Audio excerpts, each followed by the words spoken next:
আসলে জানেন গত ৫ই সেপ্টেম্বর জাতীয় পার্টির কেন্দ্রীয় কার্যালয়ে গণ অধিকার পরিষদের উচ্ছৃঙ্খল নেতাকর্মী সন্ত্রাসী কায়দায় কিন্তু হামলা করেছে। আমরা ওই দিনকেই পার্টি অফিসে শান্তির প্রিয়ভাবে অবস্থান করতেছিলাম। সেই ক্ষেত্রে তারা অতর্কিতভাবে আমাদের উপরে ইটকাটকেল নিক্ষেপ করে। সেই ক্ষেত্রে আমাদের কিছু নেতাকর্মীর মাথা ফেটে যায়। আপনারা গণমাধ্যম কর্মী আপনারা দেখেছেন। সেই ক্ষেত্রে আমিও অনেকটা আহত হই। আমার কাছে আমার মাথায় হেলমেট থাকার কারণে আমার মাথাটা রক্ষা পায় এবং আমি গুরুত্বভাবে আহত হই।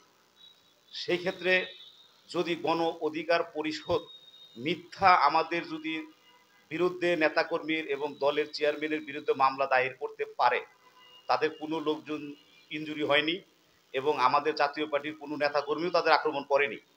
সেই ক্ষেত্রে আমরা যেহেতু আক্রান্ত হয়েছি, সেই ক্ষেত্রে তৃণমূল পর্যায় থেকে তৃণমূল নেতাকর্মীর পক্ষে থেকে আমি সিদ্ধান্ত নিয়েছি দল ওদের বিরুদ্ধে মামলা করলে করবে।